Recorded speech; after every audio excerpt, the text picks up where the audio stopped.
Shri sir നമസ്കാരം.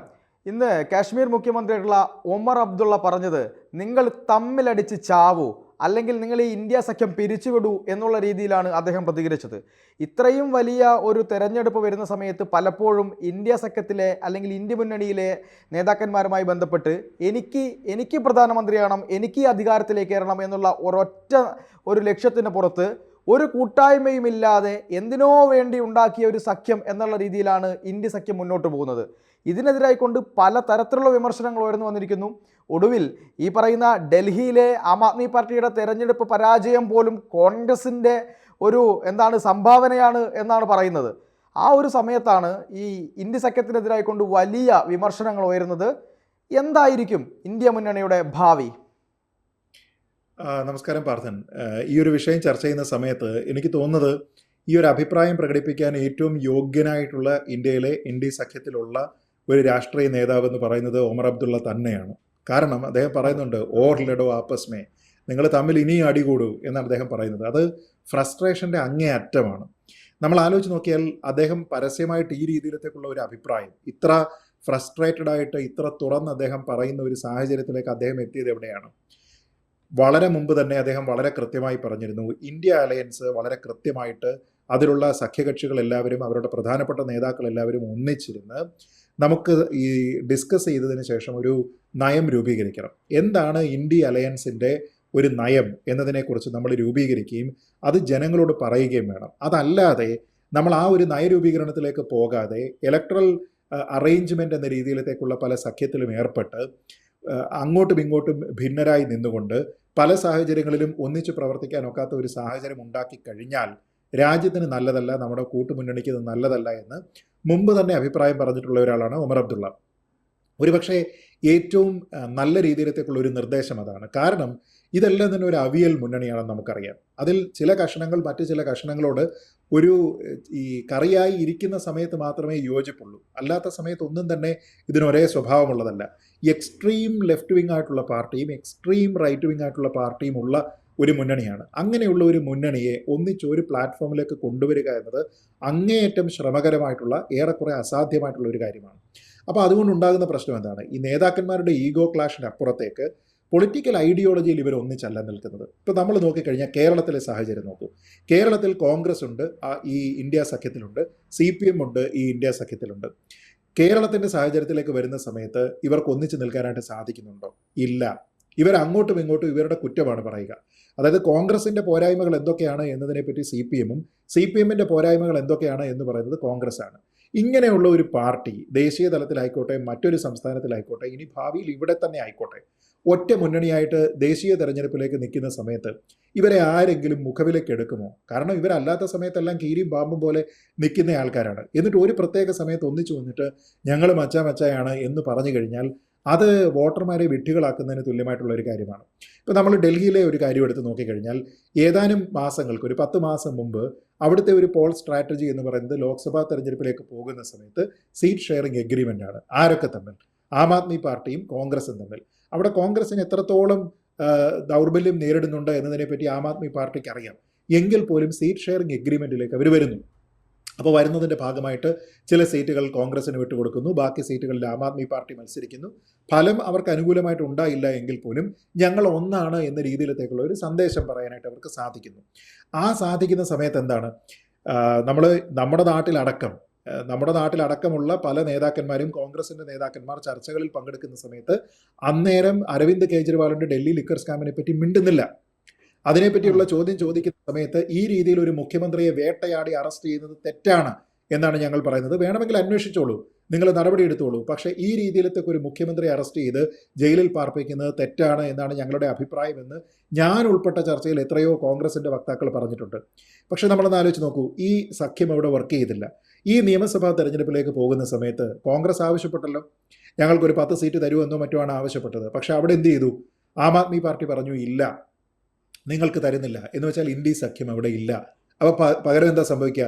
കോൺഗ്രസ് പ്രത്യേകമായി മത്സരിക്കുന്നു, അതേപോലെ ആം ആദ്മി പാർട്ടി പ്രത്യേകമായി മത്സരിക്കുന്നു. അവിടെ ഒരു ചെറിയ കാര്യം, അതായത് ഇന്നത്തെ ഈ പല സൈബർ സഖാക്കളുടെയും ട്രോൾ ഗ്രൂപ്പുകളിലും അതുപോലെ തന്നെ ഈ നവമാധ്യമ പേജുകളിലൊക്കെ കണ്ട ഒരു പ്രധാന വാർത്ത എന്ന് പറയുന്നത് കോൺഗ്രസ് ആണ് ആം ആദ്മി പാർട്ടിയെ തോൽപ്പിച്ചത്, അതിന് ഈ പറയുന്ന പോലെ കോൺഗ്രസ് മനഃപൂർവ്വം ഇറങ്ങുകയായിരുന്നു എന്നൊക്കെ പറയുന്നത് കേട്ടു. അപ്പം ഞാൻ ഇപ്പോൾ അങ്ങ് പറഞ്ഞ കാര്യവുമായി കൂട്ടി യോജിക്കുകയാണ്. കാരണം കോൺഗ്രസ് കുറച്ച് സീറ്റുകൾ ആവശ്യപ്പെട്ട് മത്സരിക്കാൻ ശ്രമിച്ചെങ്കിലും ആം ആദ്മി പാർട്ടിയുടെ അഹങ്കാരം അതിന് സമ്മതിച്ചില്ല. അപ്പോൾ സ്വാഭാവികമായും കോൺഗ്രസ് മത്സരിക്കുന്നു. അപ്പോൾ അവിടെ എന്തായാലും വോട്ട് വിഭജനമുണ്ടാകും. പക്ഷേ കേരളത്തിലെ ഒരു അധികാരം മാത്രം വെച്ചുകൊണ്ട് കോൺഗ്രസിനെ ആക്രമിക്കാനുള്ള ശ്രമം CPM ഒരു ഭാഗത്ത് നടത്തുന്നുണ്ട്.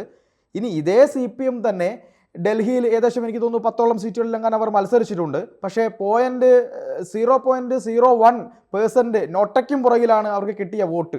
അങ്ങനെയാണെങ്കിൽ ഈ വലിയ മതേതരത്വ നിലപാടൊക്കെ ആണെങ്കിൽ അവർക്ക് ആം ആദ്മിക്ക് പിന്തുണ പ്രഖ്യാപിച്ചാൽ പോരായിരുന്നു എന്നൊരു ചോദ്യം കൂടി ഉയരുന്നുണ്ട്. ഞാൻ അങ്ങനെ ഒന്ന് ഓർമ്മപ്പെടുത്തിയെന്നേ ഉള്ളൂ. അല്ല, 100%. കാരണം നമ്മളൊന്ന് ആലോചിച്ച് നോക്കുക, ഇവിടെ ആം ആദ്മി പാർട്ടിയോടൊപ്പം തന്നെ ഈ തെരഞ്ഞെടുപ്പ് ക്യാമ്പയിനിൽ ഉണ്ടായിരുന്ന ഒരു പ്രധാനപ്പെട്ട ദേശീയ പാർട്ടി എന്ന് പറയുന്നത് അഖിലേഷ് യാദവിൻ്റെ സമാജ്വാദി പാർട്ടിയാണ്. അവർ വളരെ പരസ്യമായിട്ട് തന്നെ കേജ്രിവാളിൻ്റെ ലീഡർഷിപ്പിനെ പിന്തുണച്ചു. അല്ലാതെ അവർ കോൺഗ്രസിനെ പിന്തുണയ്ക്കാനായിട്ട് അവിടെ പോയില്ല. മമതാ ബാനർജി ആയിക്കോട്ടെ, ശരത് പവാർ ആയിക്കോട്ടെ, മറ്റ് 2 പ്രധാനപ്പെട്ട നേതാക്കന്മാർ ഇവരും അരവിന്ദ് കേജ്രിവാളിനെ സപ്പോർട്ട് ചെയ്യുന്നുണ്ട്. പക്ഷേ മമതാ ബാനർജിയുടെ പ്രവർത്തകരോ ശരത് പവാറിൻ്റെ പ്രവർത്തകരോ ആം ആദ്മി പാർട്ടിയുടെ ക്യാമ്പയിനിൽ ഉണ്ടായിരുന്നില്ല. എന്ന് വെച്ചാൽ പ്രധാനപ്പെട്ട നേതാക്കന്മാർ വാക്കുകൊണ്ട് സപ്പോർട്ട് ചെയ്തു എന്നതിനപ്പുറത്തേക്ക് ഗ്രൗണ്ടിൽ ആ സപ്പോർട്ട് മെറ്റീരിയലൈസ് ചെയ്യാനായിട്ട് ഇവരാരും ശ്രമിച്ചില്ല. ഇതേപോലെ തന്നെയാണ് കോൺഗ്രസ്, ഇതേപോലെ തന്നെയാണ് CPI, ഇതേപോലെ തന്നെയാണ് CPM. എന്ന് വെച്ചാൽ ഇതൊരു ഡിവൈഡഡ് ഹൗസാണ്. ആ ഡിവൈഡഡ് ഹൗസിലുള്ള ആൾക്കാരെല്ലാവരും അങ്ങോട്ടും ഇങ്ങോട്ടും പാര പണിയാനായിട്ട് ശ്രമിച്ചു. ഇവിടെ ഏറ്റവും ചുരുങ്ങിയത് ആം ആദ്മി പാർട്ടിക്ക് ഉണ്ടാകേണ്ടിയിരുന്ന ഒരു പൊളിറ്റിക്കൽ വിവരം എന്ന് പറയുന്നത്, ഞങ്ങളാണ് ഇവിടുത്തെ പ്രധാനപ്പെട്ട പാർട്ടി, മത്സരം ഞങ്ങളും BJPയും തമ്മിലാണ്. അവിടേക്ക് കോൺഗ്രസ് കടന്നു വന്നു കഴിഞ്ഞാൽ ഞങ്ങൾക്ക് കിട്ടാവുന്ന വോട്ടിനെ കോൺഗ്രസ് കൊണ്ടുപോകുമെന്നേ ഉള്ളൂ. അല്ലാതെ BJPക്ക് കിട്ടേണ്ട വോട്ട് എന്തായാലും BJPക്ക് പോൾ ചെയ്യും.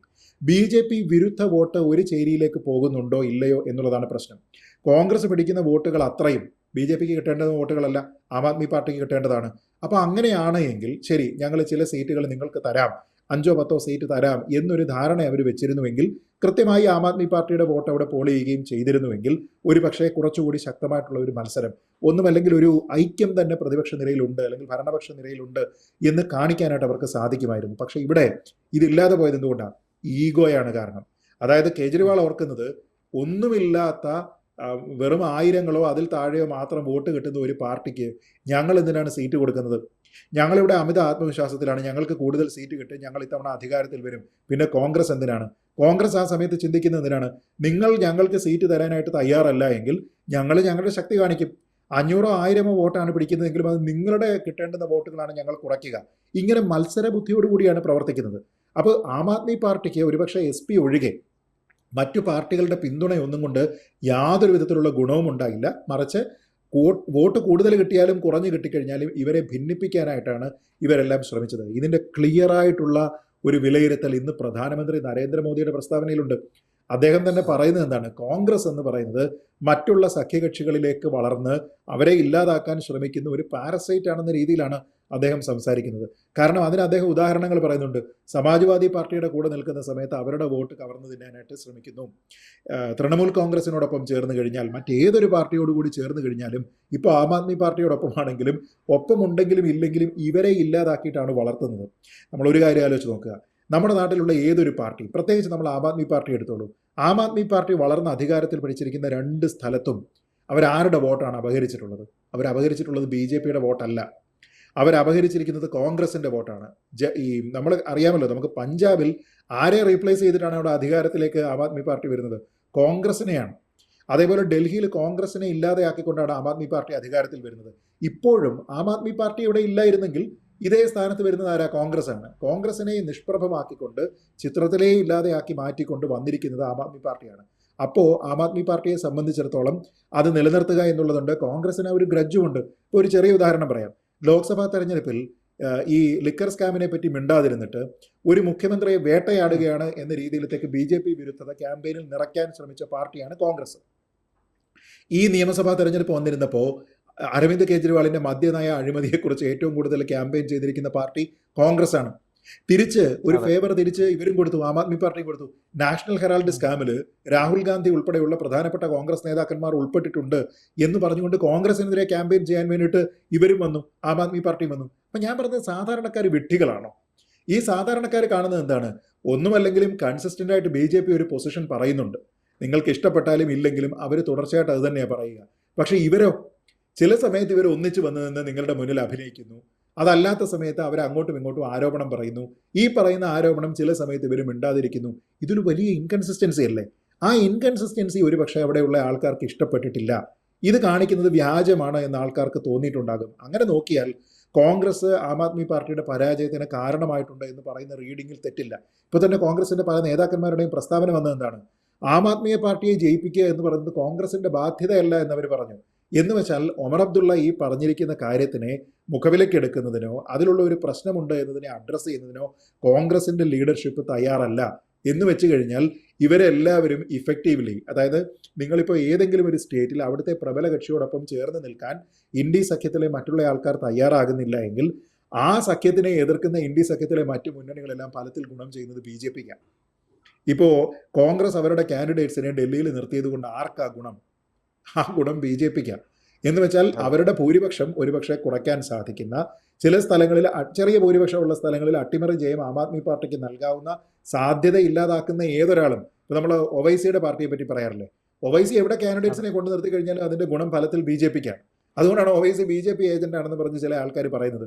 അതേപോലെ കോൺഗ്രസിനോട് വന്നിട്ടുണ്ട്. പക്ഷേ ഇവരുടെയൊക്കെ ഈഗോ, ഇവർക്കൊന്നും ഒരു പ്ലാറ്റ്ഫോമിലേക്ക് ഒന്നിച്ച് വരാതിരിക്കാനുള്ള ഇവരുടെ ഒരു സ്വാഭാവികമായിട്ടുള്ള നൈസർഗികമായിട്ടുള്ള ഒരു കഴിവ്, ഇതൊക്കെ കൊണ്ടാണ് ഈ മുന്നണി നന്നാവാത്തത്. അപ്പോൾ ഭാവി എന്താണെന്ന് ചോദിച്ചാൽ, നേരത്തെ മാസങ്ങൾക്ക് മുമ്പ് ഈ ഒമർ അബ്ദുള്ള പറഞ്ഞിരിക്കുന്നത് പോലെ കോമൺ മിനിമം പ്രോഗ്രാം, ചർച്ച, സ്ട്രാറ്റജി, ഇതില്ല എങ്കിൽ ഇത് ചീട്ടുകൊട്ടാരം പോലെ വീണ്ടും തകർന്നടിയാനുള്ള എല്ലാവിധ സാഹചര്യങ്ങളുമാണ് നമ്മൾ കാണുന്നത്. തീർച്ചയായിട്ടും. എന്തായാലും അധികാരം മാത്രം ലക്ഷ്യമിട്ടുകൊണ്ട് എനിക്ക് പ്രധാനമന്ത്രിയാവണമെന്ന് ഓരോ നേതാക്കന്മാരും പറഞ്ഞുകൊണ്ടിരുന്നാൽ ഇന്ത്യ മുന്നണി എന്നല്ല ഒരു മുന്നണിയും സാധ്യമാകാത്ത അവസ്ഥയിലേക്ക് കാര്യങ്ങൾ പോകും എന്ന് തന്നെയാണ് ഡൽഹിയിലെ ഈ ഫലം നമ്മളെ ഓർമ്മിപ്പിക്കുന്നത്. ഇന്ത്യ മുന്നണിയുടെ ഭാവി ഇനി കാത്തിരുന്ന് തന്നെ കാണേണ്ടി വരും എന്നാണ് നമുക്ക് ഈ ചർച്ചയിലൂടെ മനസ്സിലാവുന്നത്. എന്തായാലും ഈ ചർച്ചയുമായി സഹകരിച്ചതിന് ഒരുപാട് നന്ദി സാർ. നന്ദി പാർത്ഥ. കൂടുതൽ വാർത്തകളും വിശേഷങ്ങളും നിങ്ങളിലേക്ക് എത്താൻ ABC മലയാളം സബ്സ്ക്രൈബ് ചെയ്യുക, ബെൽ ബട്ടണും അമർത്തുക.